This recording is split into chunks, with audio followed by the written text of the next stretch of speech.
고운 것도 거짓되고 아름다운 것도 헛되나 오직 여호와를 경외하는 교회는 칭찬을 받을 것이라.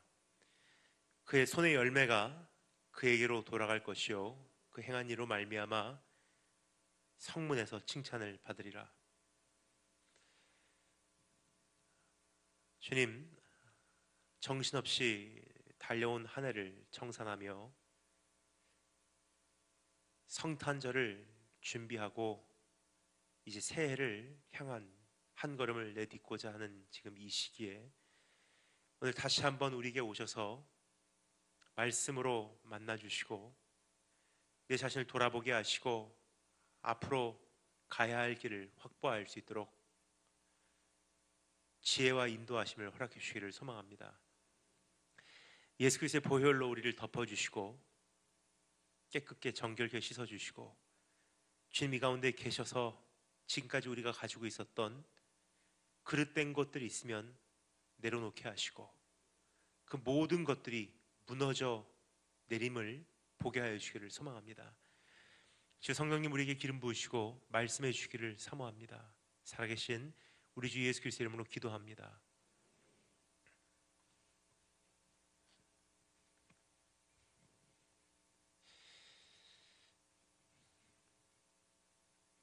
크리스마스가 다가오고 있습니다.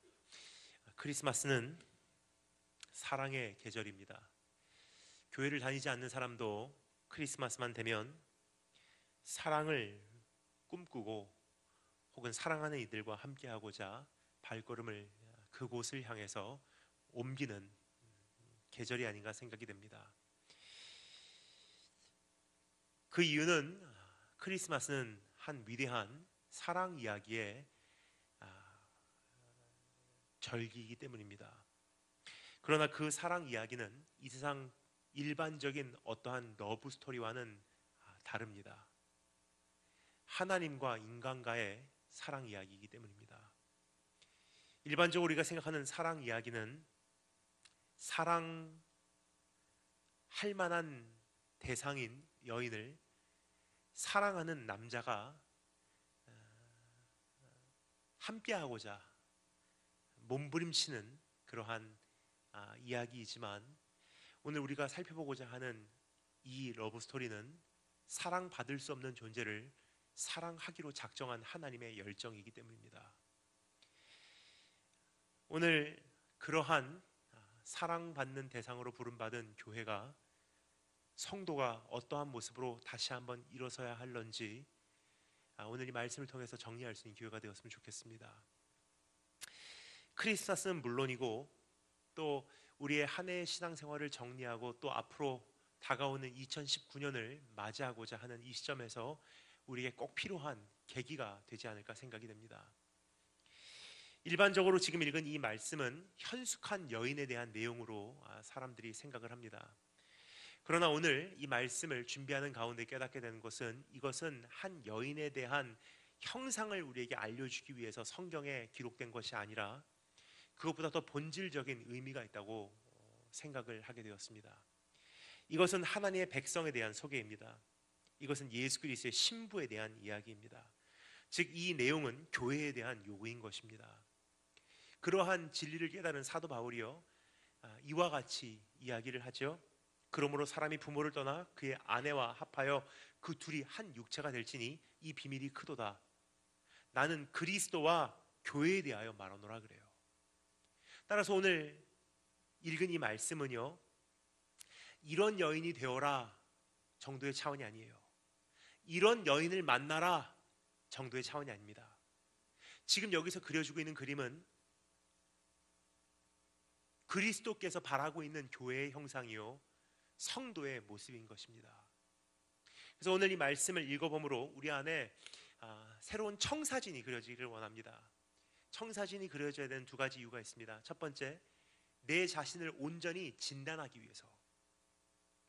지금 내 자신을 온전히 진단하는 것조차 많이 어려워진 시대에 우리가 살고 있지 않나 생각이 됩니다. 예를 들어서 일반적으로 우리가 평가하기로 내가 영적으로 살아있냐 죽어있냐, 세상에서는 이렇게 이야기를 합니다. 교회 생활 잘하냐 잘하지 못하냐. 봉사하냐 하지 않냐, 헌신 잘하고 있냐, 잘 못하고 있냐, 다른 성도들하고 원만한 관계로 가냐, 아니면 교회에서 싸움만 일으키냐. 이것들이 조금은 도움은 될 수 있어도요, 사실은 내 영이 진짜로 살았냐 죽었냐를 측정하는 기준은 될 수 없다는 거예요. 이 시대에 문제가 많다고 하지만 그 수많은 문제들 중에 가장 심각한 문제가 바로 이것이 아닌가 생각이 듭니다. 건강 진단하는 기준 자체가 잘못된 거예요. 그러나 오늘 이 말씀을 통해서 기준이 뭔지를 깨달음으로 내 자신 그리고 우리의 지나온 2018년 동안의 교회를 한 번 더 하나님 앞에서 온전히 진단하고 새로운 한 해를 맞이하기를 소망합니다. 두 번째, 왜 이러한 청사진이 필요한지, 그것은요, 돌아갈 자리를 알아보기 위해서. 요한계시록 2장에 보면 에베소 교회에게 주님께서 세 가지 칭찬을 말씀하시고 한 가지 책망을 말씀하시죠. 세 가지 칭찬, 잘 인내해줬다. 두 번째, 정말 많이 수고했다. 세 번째, 진리를 위해서 잘 싸워줬다. 근데 한 가지 책망, 그러나 내가 너에게 한 가지 책망할 것이 있나니 너희가 처음 사랑을 버렸노라. 그러면서 뭐라고 대책을 말씀하시죠? 어디서부터 떨어졌는지를 기억하고 회개하고 처음 행위로 돌아가라고 말씀하세요. 즉 어디서부터 떨어졌는지를 모르면요, 정상이 뭔지를 모르면요, 부흥이 뭔지를 알 수가 없다는 거예요. 어디서부터 떨어졌는지를 모르면요, 어디로 돌아가야 될지를 모르는 법입니다. 따라서 오늘 이 말씀을 살펴보므로 온전한 자기 진단 뿐만 아니라 돌아가야 될 자리를 확실히 알아보고 그 깃발을 향해서 우리가 한 걸음을 내디딜 수 있도록 이 말씀에 함께 귀를 기울여 보도록 하겠습니다. 교회와 성도를 향한 주님의 바램 세 가지로 나누어서 우리가 정리해 보도록 하겠습니다. 첫 번째, 현숙한 여인의 사명, 다른 말로 현숙한 여인이 존재하는 목적이에요. 교회가, 성도가 무엇을 위해서 존재하고 있는가, 그 목적을 기준으로 내 자신을 살펴보는 것이 올바른 평가 기준이 되지 않을까 생각이 됩니다. 언젠가 오래전에 제가 이러한 비유를 말씀드린 적이 있습니다. 여러분, 이 마이크가 좋은 마이크입니까? 나쁜 마이크입니까? 이 마이크가 좋은 마이크냐 나쁜 마이크냐를 평가하는 기준은 다름이 아닙니다. 이 마이크는 무엇을 위해서 만들어졌는가를 기준으로 평가하는 게 옳은 거예요. 예를 들어서 이 마이크가 잘생겼다, 값비싸다,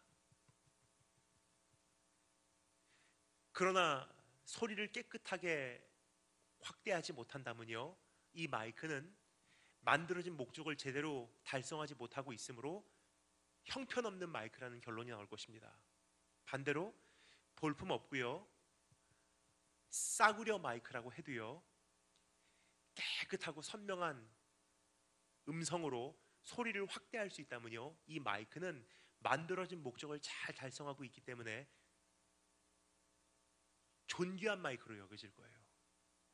따라서 내가 잘하고 있냐 못하고 있냐를 평가한다는 것은요, 나는 무엇을 위해 존재하는가로 돌아가지 않으면 내 자신에 대해서 온전한 평가가 이루어지지 않는다는 거예요.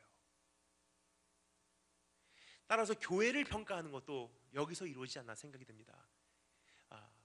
어떠한 화려한 건물을 지었냐, 성도가 몇 명 모이냐, 사역이 지금 활성화되어 있냐, 성도들이 나름 친하게 지내냐, 다 1년에 한 번씩 단기 선교여행 갔다 오냐, 갔다 오지 않냐, 주일학교 프로그램이 잘 진행되냐, 사람들은 이것을 보고요, 교회를 선택하는 시대예요. 근데 하나님의 눈으로 보면요, 그것은 기준이 될 수 없다는 거예요.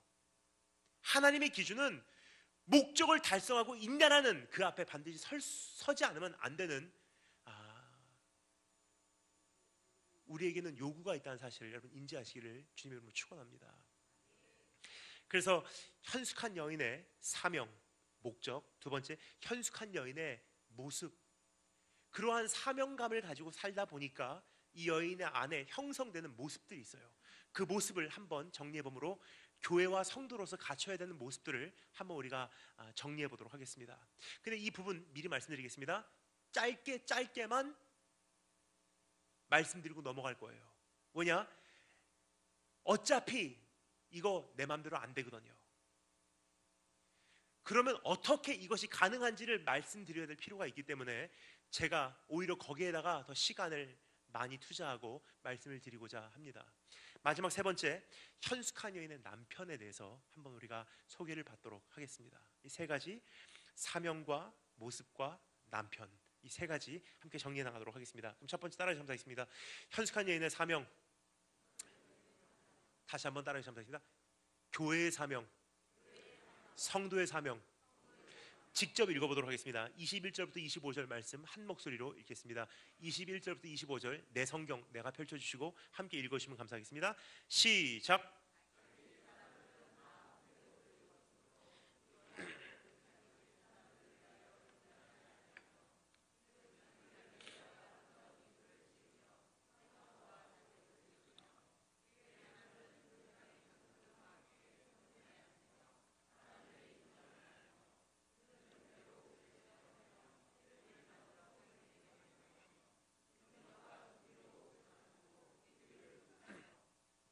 아멘. 여기까지 말씀을 읽으면 예리하신 분들은 이미 감지하시고 저에게 이렇게 묻고 싶을 거라고 생각을 합니다. 목사님, 본문 말씀이 10절부터 시작했는데 왜 21절부터 읽었습니까? 라고 이야기를 하실 것입니다. 그 이유는요, 이 말씀을 준비하는 가운데 발견한 것이 있습니다. 지금 우리가 살펴보고자 하는 이 본문 말씀은 영어로는 카이아즘, 우리말로는 교차 배열법이라는 형태로 구성이 되어 있습니다. 따라서 10절부터 20절까지의 말씀과 26절부터 31절까지의 말씀은요, 지금 우리가 함께 읽은 21절부터 25절까지를 향해서 흘러가고 있다는 거예요. 따라서 21절부터 25절까지의 말씀을 기준으로 두 날개가 펼쳐지게 됩니다. 10절부터 20절, 26절부터 31절. 그리고 이 두 날개는요, 경상으로 이루어져서 서로에게 같은 메시지를 메아리 쳐주고 있어요. 즉 오늘 이 말씀의 가장 중심에 서 있는 기둥된 말씀 21절부터 25절까지의 기록이 오늘 이 말씀의 가장 핵심 내용이라는 뜻이에요. 그럼 어떤 내용인고 살펴보니 그 여인이 존재하는 목적에 대해서 기록을 하고 있는 내용임을 볼 수가 있습니다. 그리고 그 중에서도 23절 말씀에 우리의 관심이 끌리는 것은요, 가장 중심에 서 있기 때문이에요. 23절 말씀이 기둥으로서 지금 우리가 살펴보고자 하는 이 모든 본문 말씀을 지탱하고 있다는 거예요. 그럼 23절 말씀의 내용이 무엇인고 보니 이 여인의 첫 번째 존재의 목적, 사명, 따라서 감사했습니다. 남편을 존귀케 한다. 23절 말씀, 그의 남편은 그 땅의 장로들과 함께 성문에 앉으며 사람들에게 인정을 받으며 라고 되어 있어요. 이 여인의 존재의 목적, 존재의 이유, 이 여인이 일하는 사명은요, 그 남편을 존귀케 하기 위해서.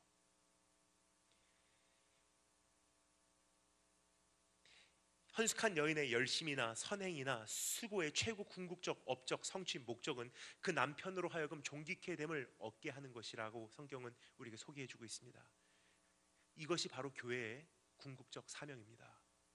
한 해를 점검하는 교회의 청산 기준이요, 이 한 해를 통해서 내가 예수를 존귀케 하였는가, 성도의 생활을 하나님께서 온전히 진단하는 유일한 기준은요, 오늘 나의 삶에서 예수 그리스도가 빛나고 있는가라는 질문이에요. 교회의 성취를 평가하는 궁극적 기준은 건물의 크기도 아니요, 사역의 화려함도 아니요, 성도의 숫자도 아니라 예수 그리스도가 영화롭게 되고 있는가라는 질문의 답인 것입니다. 여러분, 성도로서 지금 어떠한 목적을 가지고 달려가고 계신지 내 자신을 한번 점검해 주시면 좋을 것 같습니다. 기도 응답 때문에 내가 여기까지 왔는지, 자녀 교육 때문에 내가 주님을 붙들진 않았는지, 병치유를 목적으로 삼고 내가 주님과 교제해 오진 않았는지, 사업의 성공을 가지고 나의 가장 주된 관심사로 내 기도에 중점을 두진 않았는지, 근데 오늘 한 해를 청산하며 또 새로운 한 해를 준비하며 다시 한번 원점으로 돌아가기를 원하는 것은요, 성도의 사명, 교회의 존재 이유, 예수 그리스도가 나를 통해서 존귀케 되고 있는가? 오늘 하나님 앞에서 내 온전한 점검을 하시는 축복이 있을 주님으로 축원합니다. 두 번째, 따라 점수했습니다. 안식을 취하게 한다. 23절 말씀을 중심으로 이제 두 날개가 드디어 펼쳐지기 시작합니다. 그래서 22절과 24절로 말씀이 나눠져요. 조금 전에 말씀드렸죠? 경상으로 이루어졌기 때문에 22절과 24절은 서로에게 동일한 그 본질을요 메아리 쳐주고 있습니다. 22절, 그는 자기를 위하여 아름다운 이불을 지으며 세마포와 자색 옷을 입으며, 24절, 그는 배로 옷을 지어 팔며 띠를 만들어 상인들에게 맡기며 라고 기록되어 있습니다. 이 여인이 어디에 관심을 두고 사는 사람인지 우리가 조금 감지를 할 수 있어요. 하루의 일과에 가장 중요한 그 관심을 차지하는 그 부분은요, 오늘 잠자리를 내가 어떻게 들까에 대한 고민이에요. 그래서 아름다운 것으로 이불을 짓고, 그리고 지금 세마포로 옷을 만든대요. 근데 여기서 어떤 분들은 오해를 하십니다. 세마포로 옷을 만든다고 하면요, 금식할 때 입는 배옷을 생각을 하세요. 근데 여기서 말하고 있는 세마포로 옷을 짓는다고 했을 때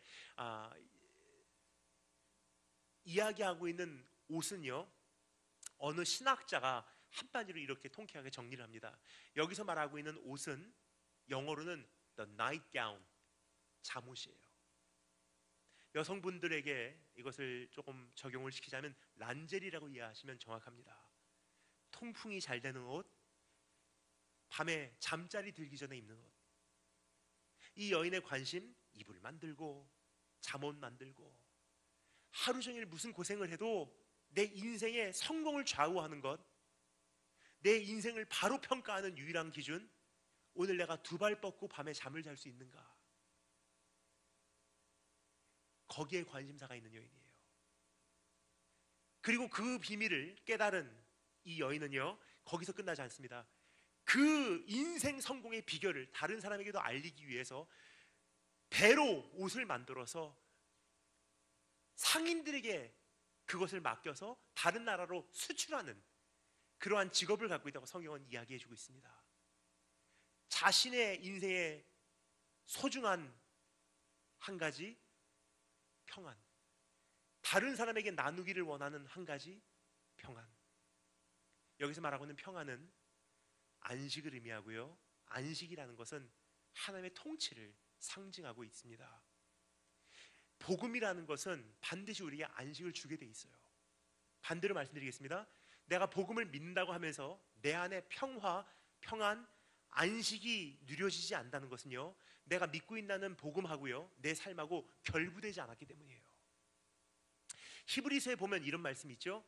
이스라엘 민족이 출애굽을 하고서 40년 동안 광야 생활을 하면서도 불구하고 결국 약속의 땅에 들어가지 못한 이유가 뭐라고 말합니까? 그들이 믿는다고 하는 복음하고요, 그들의 신앙하고 생활하고 결부되지 않았기 때문에. 이 원칙 조금 더 쉽게 설명을 드리도록 하겠습니다. 일반적으로 아는 노래가 한 곡 있어요. 대한민국 사나이라면 한 번쯤은 꼭 불러봤을 노래. 사나이로 태어나서 할 일도 많다만 너와 나 나라 지키는 영광에 살았다. 전투와 전투 속에 맺어진 전우요. 여기서 이제 드디어 그 원칙, 그 진리가 선포됩니다.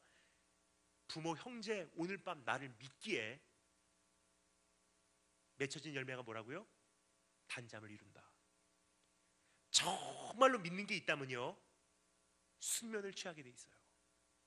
근데 내가 하나님을 믿습니다 이야기하면서 걱정 때문에, 근심 때문에, 두려움 때문에, 죄책감 때문에, 내일에 대한 불안감 때문에 밤에 잠을 설친다는 것은요, 내가 믿는다고 하는 이 복음하고요, 내 삶하고 결부되지 않았기 때문이에요. 다른 말로 가짜 믿음, 이중성. 근데 이 여인은 안식을 누리는 여인이에요. 뭐죠? 복음의 비결을 깨달은 여인. 근데 그것을 자신이 간직하는 것으로 끝나지 않습니다. 그것을 이웃나라에게 퍼뜨리는 여인이에요. 안식의 전도자입니다. 교회의 두 번째 사명이 바로 이것입니다. 정말로 복음 앞에 내가 온전히 설립되어서 이 한 해를 정리하며 하나님 앞에서 하나님 나 충분합니다. 주님 안에서 이번 한 해는 온전합니다. 만족합니다. 정말 감사합니다. 물론 이루지 못한 것도 많고요. 실수한 것도 많고 잘못한 것도 많지만 하나님 정말 주님 은혜 안에서 이 한 해를 마무리하는 이 시점에 내 영혼은 편안합니다. 그것이 오늘 복음 앞에 서 있는 나의 자세인지 뿐만 아니라 그러한 평안을 오늘 세상에 전하고 있는지 내 자신을 점검하는 것이 하나님 앞에서 우리가 바른 자세가 아닌가 생각이 됩니다. 부활하신 예수님께서 가장 먼저 물으신 질문이 뭔지 여러분 기억하시는지요? 제자들을 만났을 때 물으신 질문, 평안하뇨 그래요. 어떤 분들은 이렇게 생각하십니다. 그거는 그때 그 당시에 아주 일반적인 인사였다. 맞습니다. 샬롬. 그러나 일반적인 인사도 어떻게 묻는지에 따라서 의미가 달라요. 예를 들어서 영어로 어떻게 지내셨습니까? 뭐라 그러죠? How are you 그래요. 근데 그 질문에 대한 답 우리가 교과서에서 이미 많이 보고 배우고 연습해 왔습니다. How are you 물어보면 아무리 영어 못하는 사람도요 이 답이 튀어나오게 돼 있어요. 뭐라고 나오죠? I'm fine, thank you, and you 그래요. 자, 이제 정리하겠습니다. How are you 물어보는 사람, 사실 그 사람도 이 사람이 진짜 어떻게 지내는지 관심이 없는 사람이에요. 그냥 예의상 물어보는 경우가 참 많습니다. 근데 그 질문을 받는 사람도요 알아요. 이 사람이 진짜로 내가 어떻게 지내는지 관심이 있어서 물어본 게 아니라 예의상 물어봤다는 사실을. 그러니까 이 사람의 예의는 뭐죠? 빨리 그 답을 해주고 똑같은 질문을 물어보는 게 예의예요. How are you 물어보면 I'm fine, thank you, and you. 그러면 이제 본론으로 들어가요. 사실 서로 다 상대방이 어떻게 지내는지 별로 관심이 없어요. 그러나 만약에 이 대화가 이렇게 진행이 된다면 어떻겠습니까? How are you? I'm fine, thank you, and you? No, no, no, no, no. Really? 진짜로 너 요즘에 어떻게 지내니? 그냥 답하지 말고 진짜로 너 요즘에 어떻게 지내니? 그때부터 문제가 심각해져요. 대화가 신중해져요. 사실은 이번 한 해 나 정말 힘들었어요. 그 말 하기까지가 사실 쉽지가 않아요. 목사고 선교사고 장남이고 가장이고 엄마고 아빠니까요. 나는 강해야 돼. 난 절대로 약한 모습 보이면 안 돼. 그러니까 How are you 물어봐도요 I'm fine, thank you, and you 물어보는 거, 대답하는 거예요. 그러나 주님께서 다시 한번 물어보십니다. 그거 말고 진짜로 너 요즘에 어떻게 지내니? 사실 요즘에 하나님 정말 힘들었어요. 이번 한 해 정말 숨 막혔어요. 자, 그럼 질문입니다. 주님께서 제자들에게 물어보신 질문이나 오늘 우리의 삶에 한 해를 청산하고자 하는 심정에 호소하는 내용이나 어떻게 물어보시고 계실까요? 그냥 아무런 관심 없는데 예의상 물어보고 계실까요? 아니면 진짜로 관심이 있으셔서 물어보실까요? 너 요즘에 어떻게 지내니? 주님은요 예나 지금이나 정말로 내가 어떻게 지내나 알고 싶으신 분이세요. 그리고 이사야서에 보면요 하나님께서 뭐라고 말씀하십니까? 오라 나하고 변론하자 그래요. 다른 말로 표현합니다. 요즘에는 어떻게 지냈니? 아 하나님 나 정말 잘 지냈어요. 그거 말고 진짜로 잘 지내고 있니? 사실은 하나님 보기와 같지 않아요. 내 마음은 썩어 들어가고 있고요. 정말 혼자서 얼마나 많이 울었는지 몰라요. 누구한테 표현 못해도 정말 힘들어요 지금. 주님께서 듣기를 원하시는 답은 바로 그거예요. 그 주님을 내가 정말 안다면요 고백이 나오게 돼 있어요. 내 평생에 가는 길 순탄하여 늘 잔잔한 강 같든지 큰 풍파로 무섭고 두렵든지 내 영혼은 늘 평안해. 내 영혼 평안해, 내 영혼 평안해, 내 영혼 평안해. 근데 영어 번역이 조금 잘못됐어요. 영어가 정확합니다. 원어니까. 근데 우리말로 그것이 번역이 됐을 때 뉘앙스가 잘 전해지지 않은 것 같아요.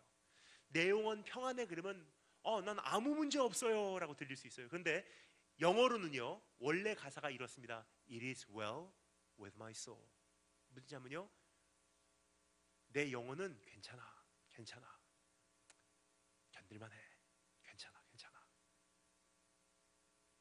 그 뜻이에요. 눈앞에 보면 가정 문제, 질병 문제, 사업 문제, 이 한 해를 내가 어떻게 이 사업을 마무리해야 될지도 지금 대책이 서지 않고, 다가오는 결제일, 여전히 해결되지 않는 병상에 있는 사랑하는 그분의 그 생계 문제, 참 여러 가지 문제들이 있어요. 근데 난 네가 어떻게 지내는지 거기에 관심 있다 물어보시는 주님, 그분을 내가 정말 안다면요, 우리가 경험하는 반응은 괜찮아, 괜찮아, 괜찮을 거야. 주님 함께 계시니까. 너의 모든 염려를 주께 맡기라. 주가 너를 돌보시리라 그래요. 그래서 평안이 있는 거예요. 그 안식을 다른 사람에게 전할 수 있다는 것은요, 본인이 그 안식의 비밀을 깨달았다는 거예요. 이 여인의 관심, 안식에 있어요. 그리고 본인만 그것을 누리는 것이 아니라 그 안식을 다른 사람에게 나누기를 원해서요, 상인들에게 맡겨서 이웃 나라로 보내요. 지금으로 말하면요, 선교하는 여인이에요. 전도하는 여인이에요. 오늘 한 해를 청산하고 또 새로운 한 해를 맞이하고자 할 때 교회가 자기 자신을 점검해야 되는 기준이 바로 이것입니다. 나는 복음 앞에 정말로 서 있는지, 세상 뒤집어지는 환란이 와도 내 영혼은 평안할 것인가, 그리고 넉넉히 세상을 감당하는 이 평안을 이웃에게 전하고 있는가. 세 번째 사명, 따라서 감사하겠습니다. 내일을 준비해 준다. 이제 23절을 기준으로 점점 갈라지기 시작해요. 21절과 25절, 21절. 자기 집 사람들은 다 홍색 옷을 입었으므로 눈이 와도 그는 자기 집 사람들을 위하여 염려하지 아니하며, 25절, 능력과 종기로 옷을 삼고 후일에 웃으며 라고 되어 있어요. 후일에 대해서 웃는데요, 내일에 대해서 미소를 짓는데요. 어떤 사람이죠? 내일을 준비시킨 사람이에요. 이전에 온천장, 부산에 있는 동네입니다. 거기서 교회를 방문을 했는데요, 지금까지 잊지 못하는 한 교회가 있습니다. 제가 금요일날 저녁에 말씀을 전하러 갔는데 한 9시부터 청소년 청년부 예배가 시작이 되더라고요.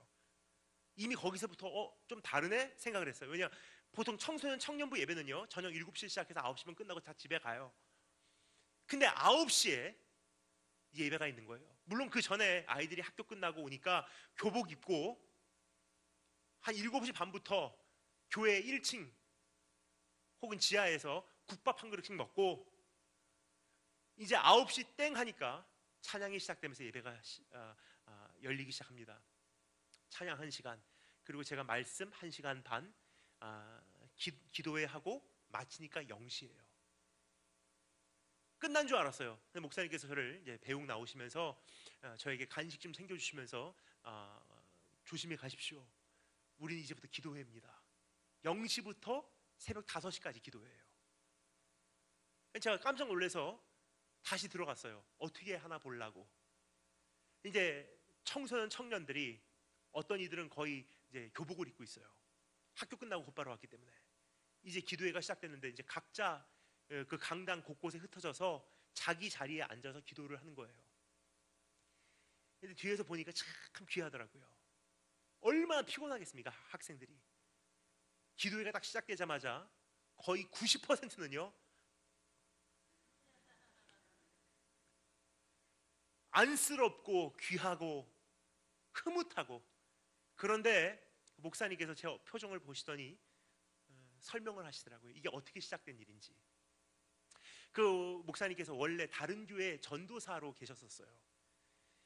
처음에 사역 나갔던 교회예요. 담임 목사님께서 부르시더래요. 무슨 전도사, 내가 한 가지 이제 이야기 좀 하려고 해.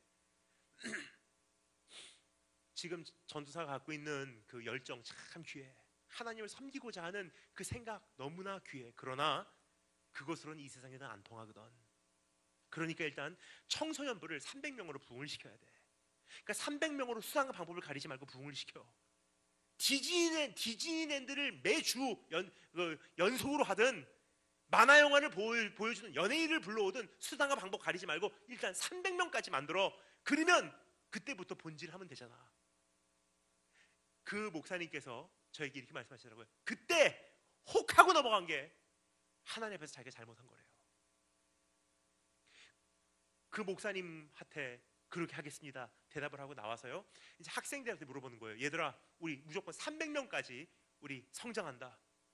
어떻게 할까? 근데 아이들이 이야기하는 건 뻔한 거예요. 목사님, 뭐야? 그렇게 하니까 설교 시간 15분 넘기지 마세요. 오케이. 목사님, 뭐야? 그렇게 하니까 설교 때 울지 마세요. 부담스러워요. 오케이. 그리고 진짜로 매주 토요일마다 열린 예배를 했어요. 안 믿는 친구들 데리고 와라. 교회에서 찬양하고 코미디언 불러와서 간증시키고 동영상 보여주고 영화 상영하고 재밌는 프로그램, 그리고 선물 주고, 그리고 언제나 지켜온 한 가지 원칙, 목사님 설교 절대로 15분 안 넘기고 눈물 없는, 부담감 없는 설교. 근데 놀라운 기적이 일어나기 시작합니다. 진짜로 부흥을 하기 시작하더래요. 50명도 채 되지 않았던 중고등부가요 70명, 100명, 120명, 150명, 200명, 300명까지 이제 나가고 있었어요. 그 어느 날입니다. 200명쯤 됐었을 때래요. 그날도 여전히 토요일날 그 프로그램을 진행하는 가운데 이제 설교를 하러 목사님께서 강단에 올라갔는데 제일 앞자리에 앉은 한 학생이 지금까지 그 얼굴이 잊혀지지 않는다고 하십니다. 얼마나 말씀을 열심히 듣는지 눈 하나 깜빡 안 하고 말씀에 귀를 기울여요.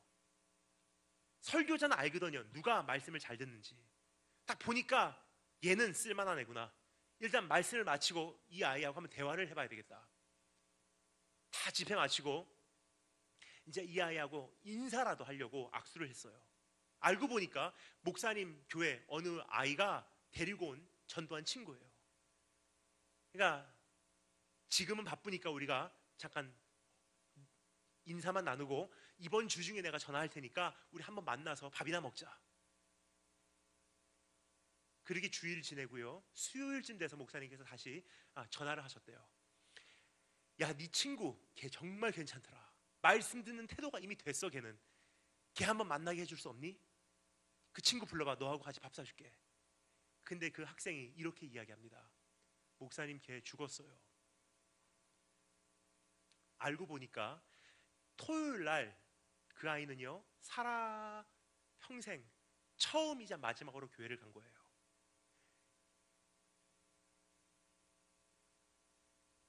진리가 있냐 이 세상.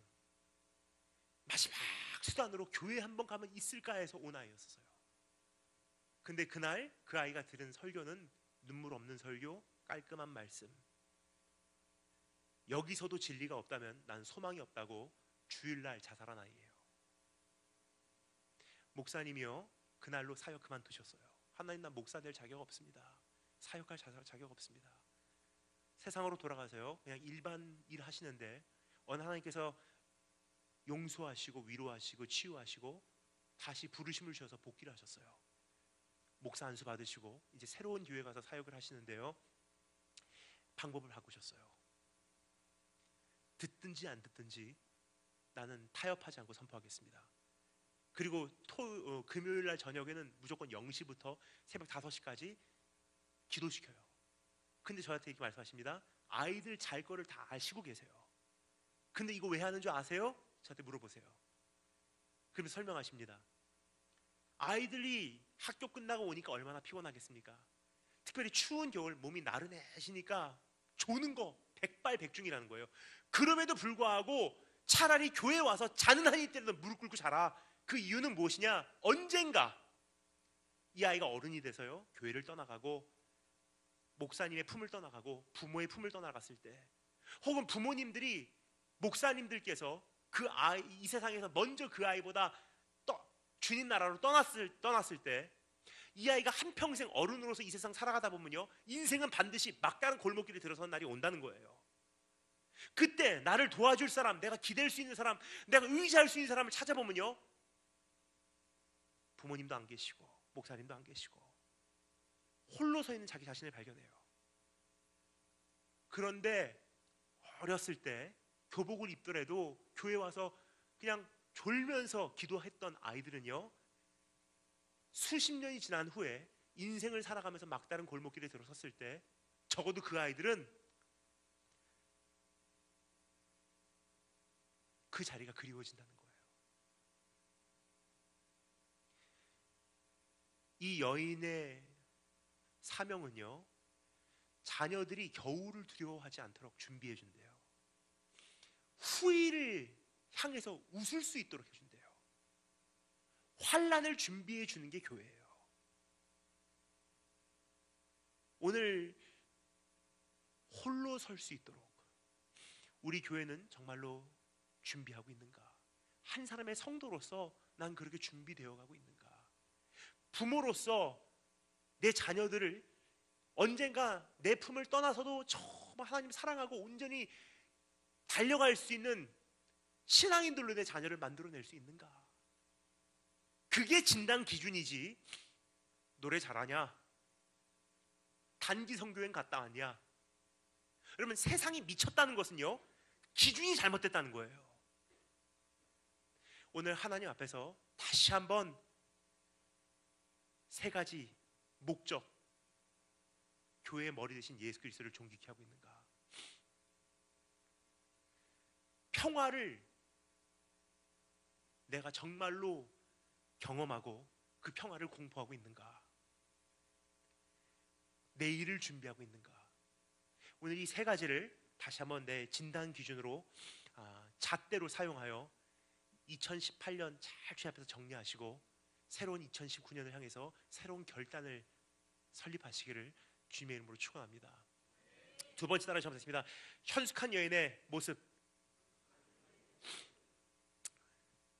지금 이러한 사명을 갖고 있는 여인은요, 이제 다음과 같은 모습을 소유합니다. 근데 조금 전에 말씀드렸듯이 이 목록을 구체적으로 다 살펴볼 수는 없어요. 첫째, 시간이 모자라서. 둘째, 살펴볼 필요도 그렇게 중요하진 않아요. 살펴볼 필요도 별로 없어요. 물론 시간이 풍성하면요, 하나하나 살펴보면 좋겠죠. 그러나 한정된 시간 안에서는요, 하나하나 구체적으로 이 목록을 살펴보기보다도 더 중요한 것을 말씀드리기를 원하기 때문이에요. 하지만 일단 이 목록 안에 무엇이 포함되어 있는지, 이 여인의 온전한 형상을 머릿속에 그리기 위해서는 적어도 뭔지는 알아야 되니까 오늘 이 목록 안에 포함된 9가지를 제가 짧게나마 일단 소개해 내려가도록 하겠습니다. 이 현숙한 여인이 칭찬받을 만한 모습들, 이 여인의 형상이에요. 첫 번째 단어 점사하겠습니다.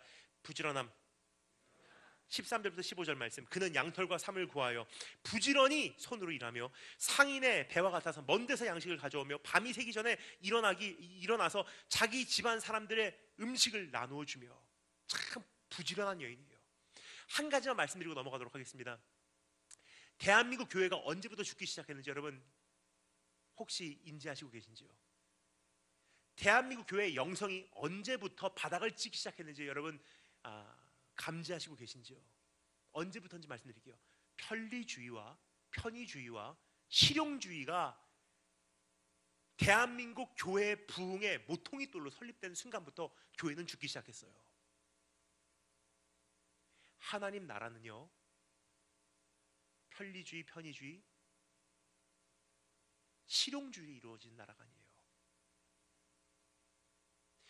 이 세 가지를 추구하면요, 사람은 나태해지고 게을러지고요, 안주하게 돼 있어요. 그렇게 되면 영성은 죽게 돼 있습니다. 등 따스고 배부르면요, 영성이 살아남을 수가 없어요. 그럼 반대로 여쭤보겠습니다. 우리가 다시 살아나기 위해서는 어디서부터 우리가 개선을 해야 될까요? 편리주의, 편의주의, 실용주의를 없애기 시작하면요, 조금씩 살아나기 시작해요. 예를 들어서요, 최근에 어느 교회를 갔는데 저한테 사과를 하시더라고요. 목사님, 우리 지금 컴퓨터 시스템이 잘못돼서 오늘 본문 말씀 PPT를 못 띄워드리겠습니다. 제가 박수를 쳤어요. 감사하다고.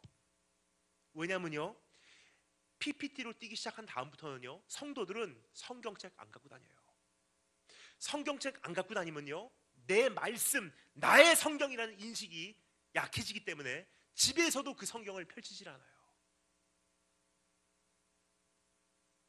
편리주의, 편의주의, 실용주의가요, 결국은 우리의 영혼을 죽입니다. 그럼 반대로 한번 말씀드리겠습니다. 그러면 하나님, 내가 편리한 것 이제는 거절하겠습니다. 내 성경 내가 가지고 다니겠습니다. 내가 펼치겠습니다. 내가 찾겠습니다. 처음에는 시간이 오래 걸린다 해도 이것을 연습하면서 딱 펼치기만 해도 미가서 나오고, 딱 펼치기만 해도 요한 2서 나오고, 그날이 온다는 거예요. 그렇게 해서 영성은 쌓아나가는 거지, 절대로 우리의 매일매일의 경건의 연습하고요, 주님과 깊은 관계로 들어간 영성하고는 따로라고 생각하시면 큰일 나요. 그래서 주님께서 우리에게 가장 먼저 알려주신 것이 뭐라고요?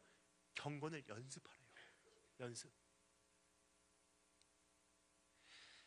오늘 다시 한번 2019년 결단하기를 원하는 것은요, 부지런하겠습니다.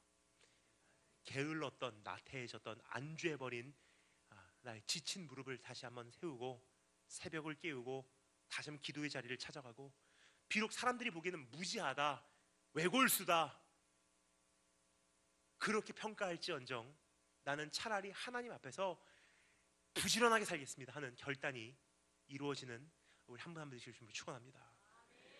젊은 세대들 잘 들으셔서 감사하겠습니다. 젊은데 영성은요,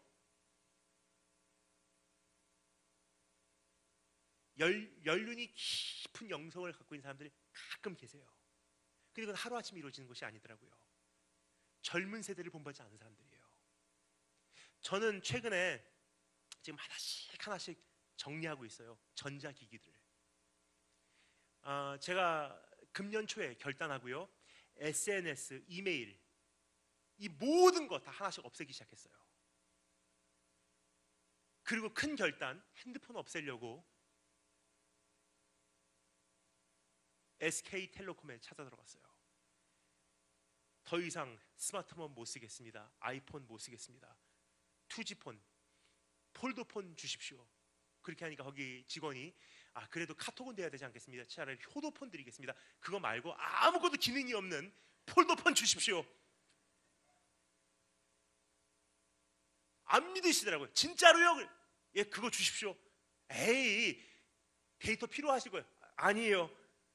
폴더폰 주십시오. 그래서 결국 진짜로 폴더폰으로 딱 바꿨어요. 드디어 이제 내가 자유로우리라 하고 딱 핸드폰 가게 나왔는데요, 그 지역이 좀 외졌거든요. 핸드폰 가게 앞에서 택시를 잡느라 1시간을 보냈어요. 카카오 택시를 못 부르니까 이동 자체를 못 하는 거예요 이제. 그래서 다시 핸드폰 가게로 들어갔어요.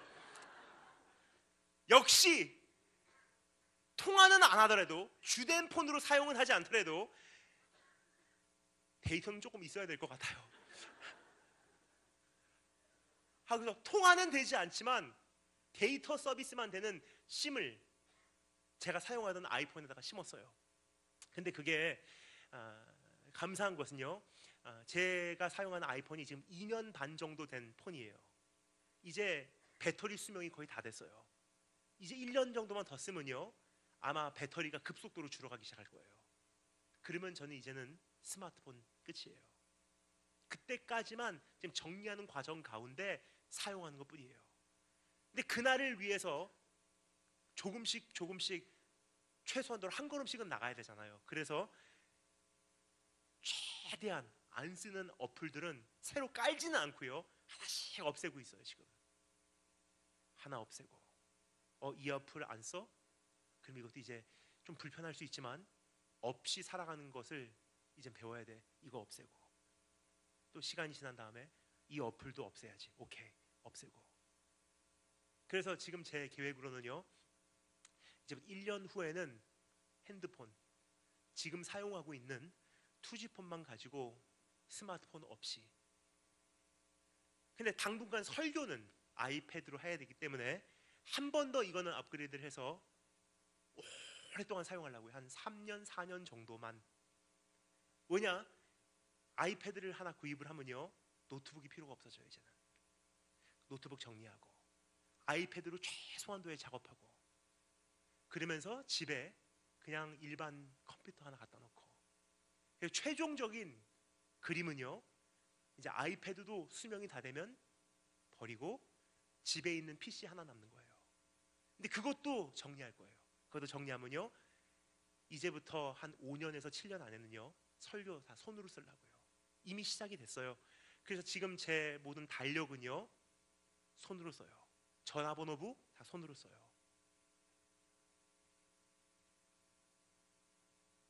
기대가 됩니다. 이제부터 한 5년에서 7년 후에 다시 설교를 손으로 쓴다고 생각하니까. 어떤 분들은 걱정을 하세요.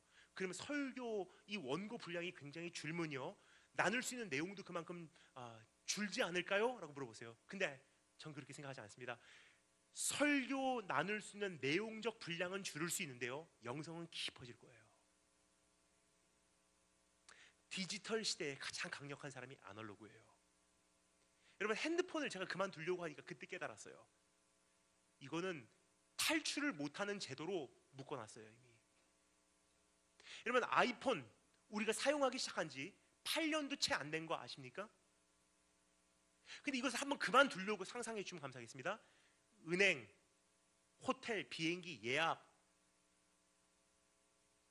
모든 통신, 연락, 달력, 음악, GPS, 내비게이션, 이 모든 게 핸드폰 안에 다 들어가 있어요.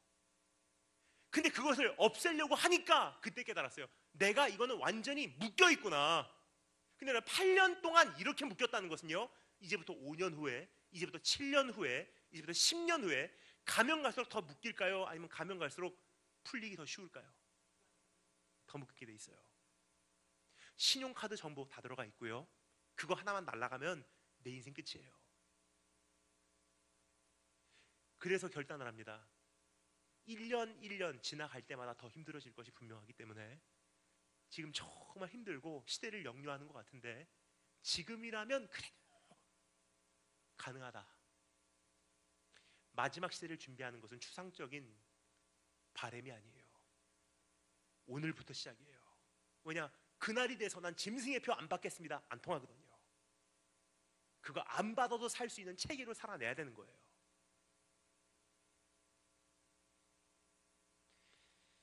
여러분, 이제 내 안에 게으름이 자리 잡고 있었다면 이제는 지친 무릎 다시 한번 일으켜 세우시고 주님 앞에서 부지런하다 칭찬받는 우리 한 분 한 분 되시기를 주님으로 축원합니다. 이제 두 번째 따라하시겠습니다. 리더십. 15절 말씀, 여종들에게 일을 정하여 맡기며 부지런한 사람들은 일이 보이기 때문에 혼자서 그것을 감당하지 못하는 것을 알기에 다 분배시켜요. 그래서 리더십이 형성이 돼요. 세 번째 따라하시겠습니다. 감사하겠습니다. 경영력. 16절 말씀, 밭을 살펴보고 사며 자기의 손으로 번 것을 가지고 포도원을 일구며. 그렇게 충실하게 일하는 사람들은요, 하나님께서 나에게 맡겨주신 이 본분이 너무나 귀하게 잘 관리하려고 하다 보면은 형성되는 게 경영력이에요. 한 달란트를 받아도 이것을 잘 관리해서 하나님께 어떻게 하면 바로 올려드릴까? 이 여인, 그래서 밭을 사서요, 거기서 번 돈으로 포도원을 일구어요. 자손 대대로 열매를 맺을 수 있는 체계로 나간다는 거예요. 경영력. 네 번째 따라 감사하겠습니다. 굳건함.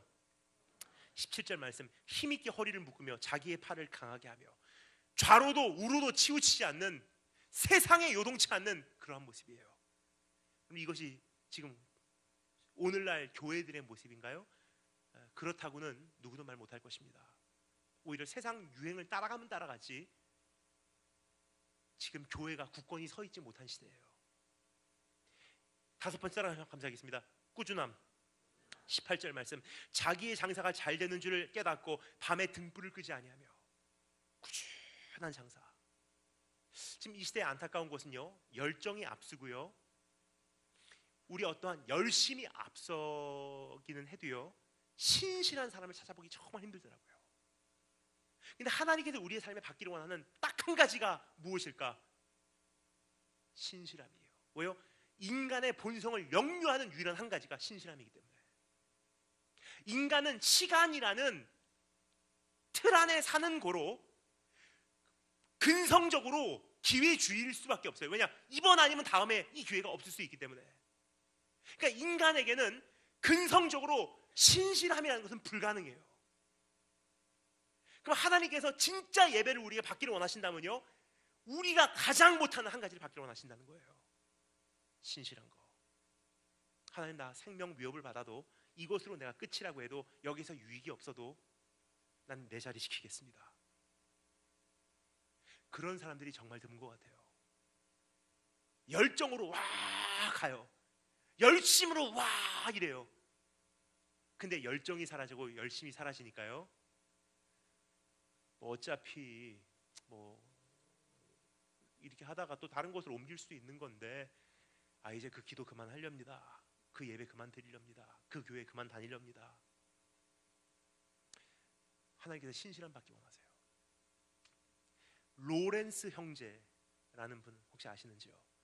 The Practice of the Presence of God, 하나님의 임재 연습이라는 아주 오래된 책을 쓰신 분이세요.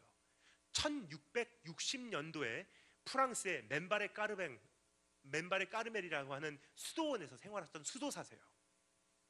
근데 그분이 한평생 주님을 경험하면서 하나님의 깊은 임재 속으로 들어가는 수도원 생활을 하시고 나중에는 성자로 인정을 받으신 분인데, 그분과 대화를 나누면서 나눈 이야기를요, 매일 일기장으로 기록을 해주셨다가 그분이 이분의 살아생전 이야기했던 내용을 책으로 출판을 했어요. 하나님의 임재 연습. 근데 그분의 간증에서 이런 내용을 읽은 적이 있습니다. 처음에 그 수도원에 갔을 때 정말로 열심으로 하나님을 찾았대요. 수도원 생활 얼마나 많은 기도 시간이 있겠습니까? 하루에 몇 시간도 기도하시는 거예요. 그리고 일하고 또 기도하고 일하고 또 기도하고. 근데 어느 순간부터 참 무거운 하나님의 손길이 느껴지더래요. 열정도 사라지고 열심도 사라지고 굉장히 지루하고. 근데 그것이 한 번에 지나갈 줄 알았어요. 근데 그분의 간증에 보면요, 열정이 완전히 메말라 버리고 내가 여기 왜 있나 하는 기간이요, 10년. 그리고 10년을 다 돌파한 시점에서 하나님께서 새로운 기름 부으심을 부으시는데, 그때부터 이루 말로 표현할 수 없는 깊은 임재 속으로 들어가더래요. 근데 그분께서 말씀하신 내용이 바로 이러한 핵심적인 메시지가 담겨져 있습니다. 그 10년 동안을 하나님께서 받으신 거래요. 우리는 열정이 없고 열심이 없는 10년은 아 이렇게 예배 생활해도 되나? 이거 신앙생활 안 하는 것 같은데? 주님께서 정말로 받기를 원하시는 것은요, 열정과 열심이 아니에요. 열정과 열심이 다 메말라 버렸을 때 그럼에도 불구하고 너는 예배 자리 지키겠느냐? 그럼에도 불구하고 너는 네 기도 자리 지켜내겠느냐? 그럼에도 불구하고 끝까지 하던 일을 진행하겠느냐? 그분이 하신 말씀, 하나님께서 정말로 우리가 받기를 원하시는 것은 열정, 열심 혹은 열매가 아니에요. 신실함이에요. 다 메마른 후에 아무런 열매가 없어도 하나님, 나는 한 번 시작한 거 끝까지 하겠습니다. 오늘 그러한 꾸준함을 가지고 성도의 삶을 살아간다면 대한민국 교회가 어떻게 될런지 상상해 가십니까? 여섯 번째 따라 시간 되겠습니다. 기술력 19절 말씀, 손으로 손뭉치를 들고 손가락으로 가락을 잡으며. 손으로 손뭉치를 들었다는 것은요, 밤에 화상 지우는 게 아니에요. 손으로 손뭉치를 든 것은요, 가락을 돌리면서 실을 만들어내는 거예요. 왜요?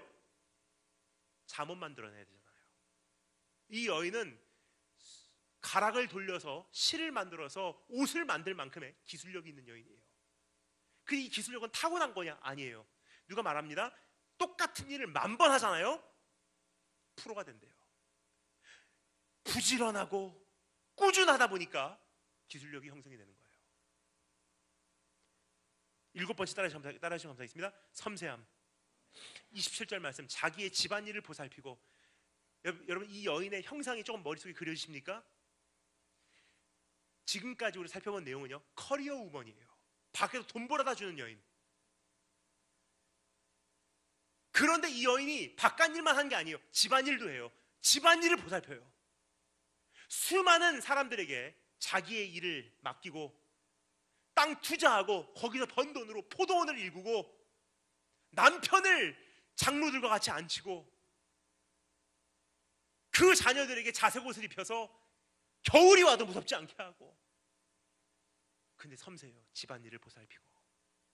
보통 바깥일을 한 사람은 집안일을 못하고요, 집안일을 한 사람은 바깥일을 못하더라고요. 근데 이 여인은 양쪽 다 해요. 여기까지만 보면요, 어떤 분들이 이미 메모를 적기 시작하세요. 이러한 며느리 얻어야지. 좀 더 두고 보겠습니다. 8절 말씀 다 같이 따라하시면 됩니다. 정직함. 27절 후반, 게을리 얻은 양식을 먹지 아니하며. 섬세한 것을 끝나지 않고 또 정직하기까지 해요. 그러면 조금씩 이 여인의 형상이 머릿속에 그려지십니까? 완벽한 여인이에요. 그래서 이제 이해가 돼요. 왜 수많은 사람들이 어렸을 때부터 이 말씀을 읽으면서 이런 여자 얻게 하소서, 혹은 이런 여자가 되게 하소서 얼마나 많이 기도를 했어요. 어떤 분들은 현숙한 여인 세미나 거기 가서 이러한 여인이 돼야지. 마지막 9번째 따라하시면 되겠습니다. 인자함. 20절, 26절 말씀, 그는 공고한 자에게 손을 펴며 궁핍한 자를 위하여 손을 내밀며 입을 열어 지혜를 베풀며 그의 혀로 인애의 법을 말하며. 불쌍한 사람을 또 못 봐주는 참 마음이 고운 여인이에요. 아버지 이렇게 말씀하시는 이유를 제가 알겠어요. 하나님, 이게 가능합니까? 지금 이렇게 살펴본 내용, 여자분들은 야, 이런 사람 되고 싶은데, 남자분들은 이런 여자 만나고 싶은데, 어머니들은 내 아들에게 이런 여자를 만나게 하면 얼마나 좋을까. 근데 제가 이미 말씀드렸어요. 불가능해요. 아무리 적어도 불가능합니다. 근데 한 가지 유일한 방법이 존재하더라고요. 이런 사람이 될 수 있는 딱 한 가지 방법. 저는 지난 13년 동안 온 세계를 다니면서 굉장히 많은 교회들을 방문하고요, 굉장히 많은 성도들을 만납니다. 목사님, 사모님, 장로님, 사모님, 권사님, 집사님, 청년들. 근데 가끔 이런 분들이 계세요. 깜짝 놀래요. 야, 진짜 귀하다. 어떻게 저런 분들이 계실까? 그를 만나서 대화를 나눠보면요, 충격적인 한 가지 현실을 발견하게 돼요. 그분들 모두 다 한 가지 공통점이 있어요. 잠언 31장에 뭐가 써 있는지도 잘 모르시는 분들이세요. 근데 이 모습이 어떻게 가능했는지 그분들을 만나서 대화를 나누는 가운데 한 가지 깜짝 놀랄 현실, 공통점을 발견합니다. 그것은 무엇이냐면요, 각자 나름대로 인생에 만만치 않은 현실들이 있었어요. 결혼 초창기에 남편이 교통사고로 죽고 아이들 3명 혼자서 길로 오지 않으면 안 되는 그러한 여인. 남편 암 선고받고 옆에서 30년을 가슴 졸이면서 계속 돌보지 않으면 안 됐던 그러한 여인. 태어난 장애가 우리 아들에게 있어서 아빠로서 그 아이 때문에 한평생 한 번 다리 뻗고 잔 적이 없는 그런 아빠. 한평생 교인들 때문에 가슴 찢어지며 배반의 연속 속에서 너무나 많이 눈물을 흘리신 목사님. 알코올 중독 아버지 때문에 한 번도 웃어본 적이 없는 그러한 자녀들, 소녀 가장들. 그분들 안에는 공통점이 한 가지 있습니다. 난 현숙한 영이 돼야지. 부지런함, 리더십, 그거 여유 없었어요. 그분들은 딱 한 가지밖에 할 수 없었어요. 주님 나를 놓치시면 오늘 저 제정신으로 인생을 살아갈 수가 없어요. 주님, 나 하루 시작하는데 이 새벽에 내가 주님 앞에 무릎 꿇지 않으면 내가 오늘 어떻게 이 하루를 견뎌야 될지 모르겠어요. 그렇게 아니라고 10년, 20년 사신 분들이세요. 그렇게 사시느라고 바빴는데 어느 날 돌아보니까 이 모습이에요. 지금 여기서 말하는 이 현숙한 여인의 형상은요, 이 목록을 잘 적어서 연습하라가 아니에요. 그래서 잠언서의 총체적인 주제가 뭔지 여러분 아시는지요? 잠언서에서 등장하는 두 대조적인 여인이 있어요. 하나는 지혜라는 여인이에요. 지혜가 인격화돼서요, 사거리에서 백성들을 향해서 외치죠. 교제하자, 교제하자. 성문 어귀에서 불러요. 나하고 교제하자, 대화하자, 시간을 보내자, 나를 사랑해달라. 또 한 부류의 여인, 창기, 창녀. 지나가는 나그네들을 유혹해서 give and take, 이렇게 해주면, 이거 주면은 이거 해줄게. 그 이유는요, 지혜를 어떻게 너는 대하고 있느냐. 우리가 보통 지혜를 어떻게 대하고 있냐면요, 지혜를 통해서 사업 성공하고, 지혜를 얻어서 자녀 좋은 학교 보내고, 지혜를 통해서 인생 잘 살아가고, 지혜를 통해서 관계 잘 가지고 가고, 뭐죠? 지혜를 이용했어요. 지금까지 지혜를 창녀 취급했다는 거예요. 근데 지혜는 인격체예요. 나하고 교제하자, 나를 사랑해 줄 수 있겠니? 정말 조심스럽게 지혜는 너무나 빨리 다가가면 놀래서 도망가고, 인격적으로 대하고, 조용히 속삭이고, 지혜가 상처받을까봐 그 마음에 근심되는 일, 나는 죄를 삼가고, 그 지혜를 타이르고 지혜의 마음을 사고 인격적으로 잘 대하니까 지혜가 나를 교제해 주더라고요. 즉, 지혜의 본체 대신 예수 그리스도를 지금까지 이용했냐 아니면 사랑했냐의 질문이에요. 그렇게 지혜 대신 예수 그리스도를 정말 인격적으로 내가 붙들고 그분을 사랑하고 오다 보니까 어느 날 지혜의 최종적인 그림이 현숙한 모습으로 세워져 있고요, 어떤 사람들은 지혜를 이용해서 사업 꿈꾸고 성공 꿈꾸고 문제 해결 꿈꾸고 하다 보니까 지혜를 이용하기 때문에 더 악해져 있더라고요. 여러분, 지금까지 어떻게 살아보셨습니까? 참 위로가 돼요. 왜냐, 지난 한 해 동안 한 거 하나도 없네요. 정말로 정말 힘들어서 주님 붙들기에 바빴던 한 해인데, 하나님, 내가 사실 뭐 한 게 없네요. 근데 괜찮아요. 아무것도 안 해도 괜찮아요. 주님 붙들기에 바빴다면요, 그것으로 이미 인생 성공한 거예요. 따라서 여러분, 거기 못 가도, 그거 이루지 못해도 내 질병 속에서, 내 사업의 어려움 속에서, 우리 가정의 문제 속에서 허덕이며 주님 붙들기에 바빴다면요, 여러분은 이 한 해 동안 사명 감당한 거예요. 반대로 말씀드리겠습니다.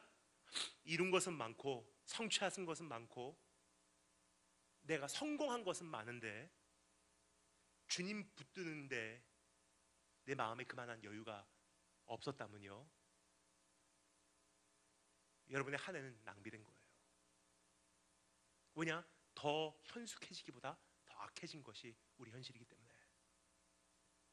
오늘 하나님 앞에서 내 영적 현주소를 어떻게 확인하실런지. 마지막 세 번째 따라 감사하겠습니다. 현숙한 여인의 남편. 우리 마지막으로 10절부터 12절까지만 함께 읽겠습니다. 10절부터 12절 한 목소리로 읽겠습니다. 준비하시고 시작.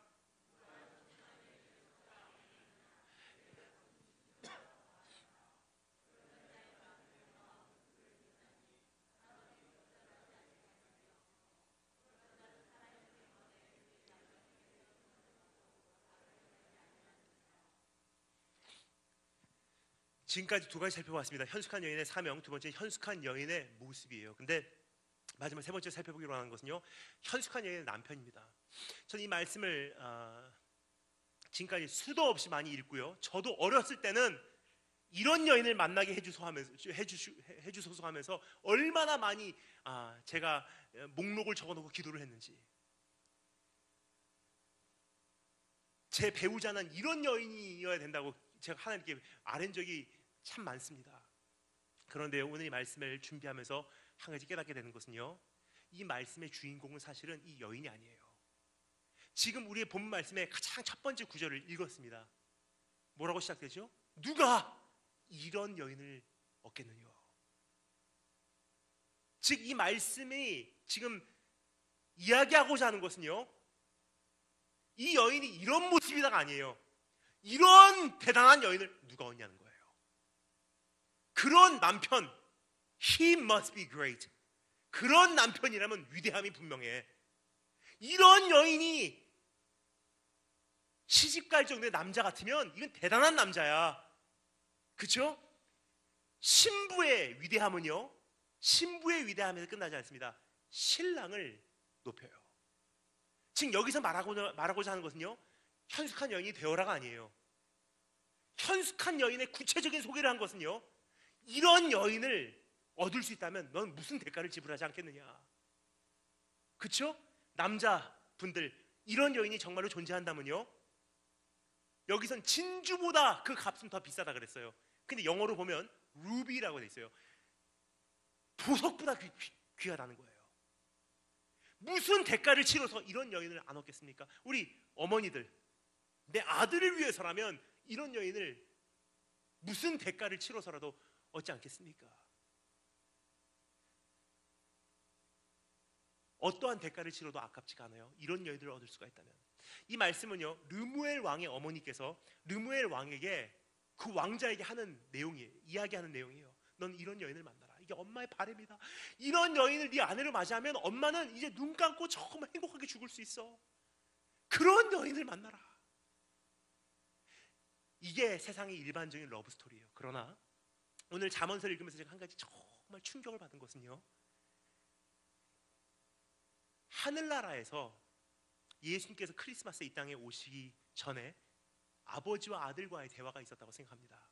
마치 르무엘 왕의 어머니와 르무엘 왕자와 같이, 참 너를 위해서 내가 좋은 신부를 마련해 주고 싶다. 아버지, 저도 정말로 제 혼인잔치에 이말 신부는 현숙한 여인이면 좋겠어요. 근데 아버지와 아들이 서로 동의하고 그것에 대한 결단을 내린 한 가지가 무엇입니까? 아내를 구하러, 신부를 구하러 이 땅에 오셨는데요, 진주라는 값을 치른 게 아니라 그것보다 비교할 수 없을 만큼 더 값비싼 자신의 생명을 바치고 얻은 신부는요, 현숙한 신부가 아니에요. 부정한 신부, 더러운 신부, 간음하는 신부, 세상과 동침하는 신부, 한때 주님만을 섬기겠습니다 해놓고 세상과 불륜을 일으키는 신부. 현숙한 여인을 위해서라면요, 생명조차 아깝지 않게 버렸겠죠. 근데 하나님께서 우리에게 보여주시기를 원하시는 러브 스토리는요, 현숙하지 못한 우리를 위해서 생명 버리신 스토리예요. 그 이야기를 우리가 정말로 안다면요, 어찌 우리가 주님 이렇게 안 하고 살 수가 있겠어요? 그 사랑을 내가 정말로 안다면요, 주님 하고 살게 돼 있고, 그렇게 산 사람들은 결국은 언젠가 주님께서 꿈꿨던 현숙한 신부의 모습으로 세워지게 돼 있어요. 반대로 말씀드리면요, 현숙한 신부의 모습으로 살아내지 못했다는 것은요, 거기까지 지금 성장하지 못하고 있다는 것은요, 내가 주님 하면서 살지 못했다는 거예요. 주님 하면서 살지 못했다는 것은요, 주님께서 사랑받기에 합당하지 못한 자를 어디까지 사랑해 주는지를 이해를 못한다는 거예요. 그래서 오늘 하나님 앞에서 한 가지 결단할 것이 있습니다. 이 한 해가 지나가기 전에,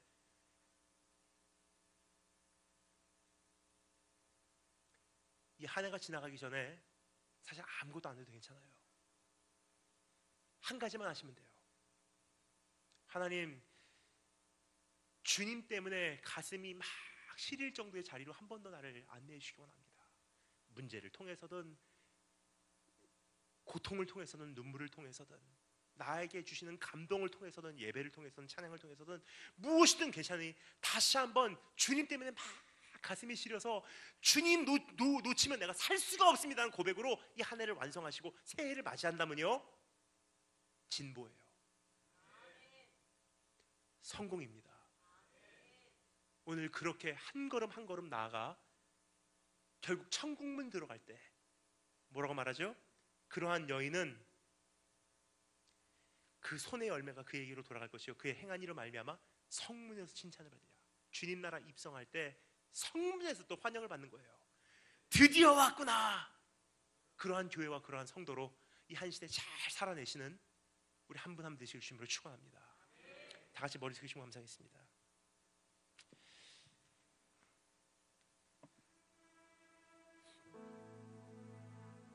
오늘 마무리하며 제가 몇 가지 기도 제목을 여러분과 나누도록 하겠습니다. 여러분께서 자신의 입술로 주님 앞에 결단할 수 있는 기회를 갖는 것이 좋을 것 같습니다. 몇 가지 기도 제목만 가지고 우리 함께 결단하는 시간을 갖도록 하겠습니다. 첫 번째 기도할 때 이렇게 기도했으면 좋겠습니다. 하나님,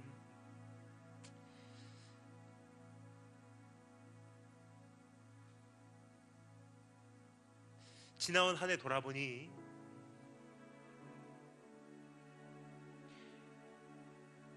너무 정신없이 산 것 같습니다. 뭐가 그렇게 중요해서 이곳으로 저곳으로 달려가고 살았는지.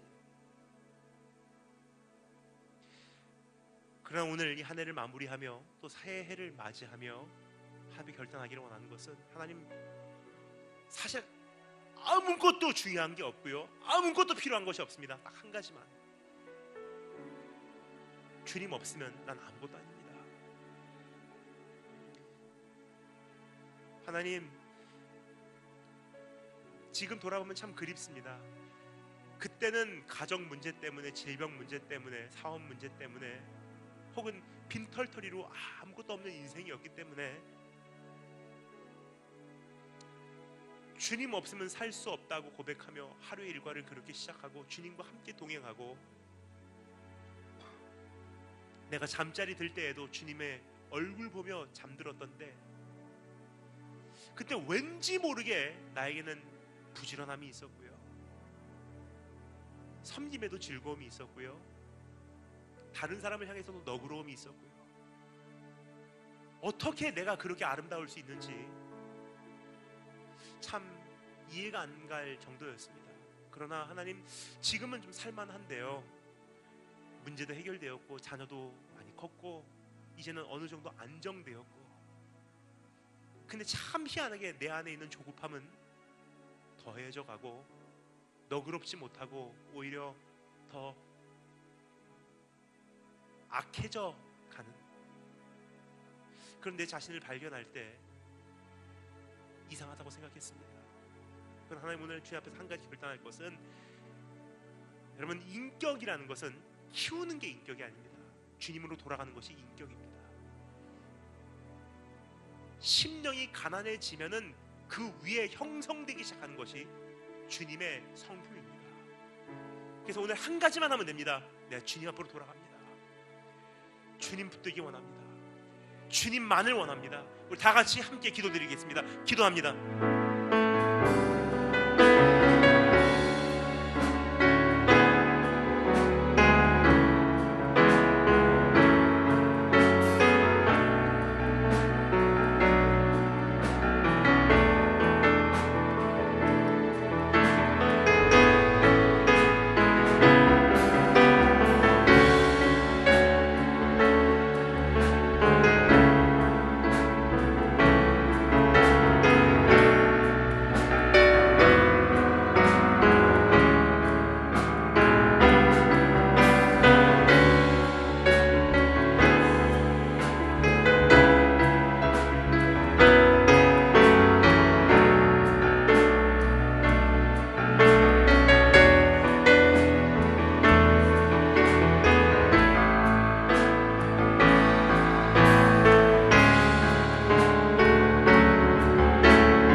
이어서 기도할 때 이렇게 기도했으면 좋겠습니다. 주님께서 우리에게 물으시는 질문을 듣기를 원합니다. 평안하뇨? 하나님, 나 잘 살고 있습니다. 아무런 문제 없습니다. 지치지도 않았습니다. 난 괜찮습니다. 주님께서 우리에게 다시 묻기를 원하는 질문이 있습니다. 진짜로 어떻게 지내니? 장남이니까, 가장이니까, 아빠니까, 엄마니까 절대로 약한 모습 보이면 안 되니까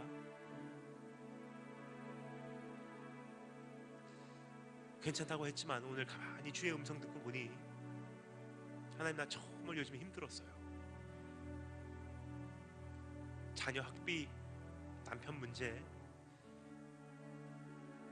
내 안에 있는 가슴 시릴 정도의 공허함, 외로움, 고독함, 쓸쓸함, 너무나 수치스러운, 아무도 모르는, 나밖에 모르는 죄, 조금씩 죽어가고 있는 내 모습을 주님 앞에 솔직히 말씀드리기를 원합니다. 하나님, 나 정말 이 한 해 숨 막히는 줄 알았어요. 주님께서 우리에게 듣기를 원하시는 답이 잘하고 있는 게 아니에요. 있는 그대로의 답이에요. 하나님, 나 정말 힘들었어요. 오늘 그렇게 주님께 우리 아뢰일 수 있는 기회를 드리도록 하겠습니다. 함께 그런 기도 드렸으면 좋겠습니다. 하나님, 나 요즘에 이렇게 지냈어요. 다들 보기에 나 잘하고 있는 것 같이 보였지만 사실 나는 속에선 썩어가고 있었습니다.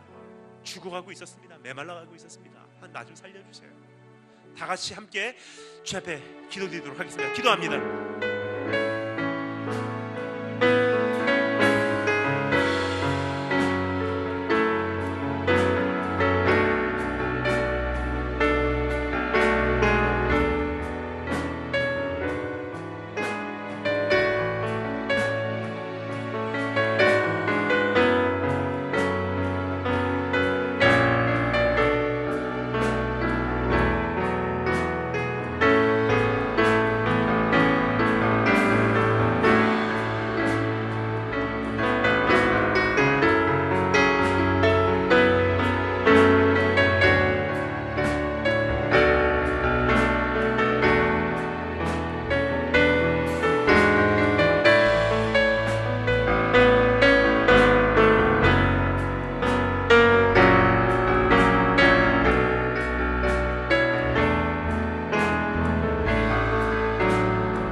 마지막으로 한 가지만 함께 기도드리도록 하겠습니다. 기도할 때 이렇게 기도했으면 좋겠습니다.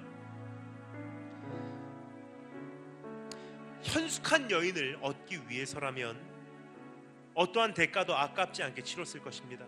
그러나 너무나 충격적인 사실은 교회와 성도는 이와 같은 현숙한 여인은 되지 못한다는 사실입니다.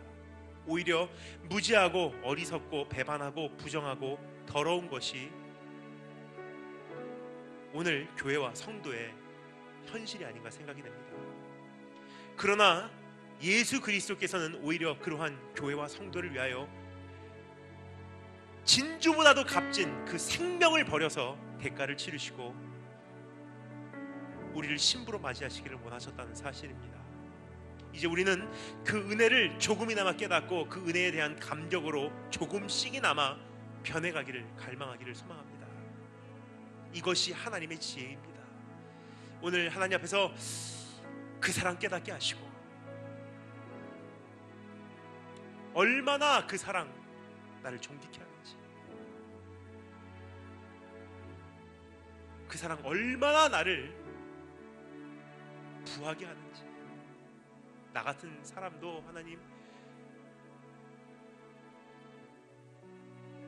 받은 그 사랑 때문에 이제는 현숙한 사람이 되게 하여 주시길 소망합니다. 우리 다 같이 함께 기도드리겠습니다. 기도합니다.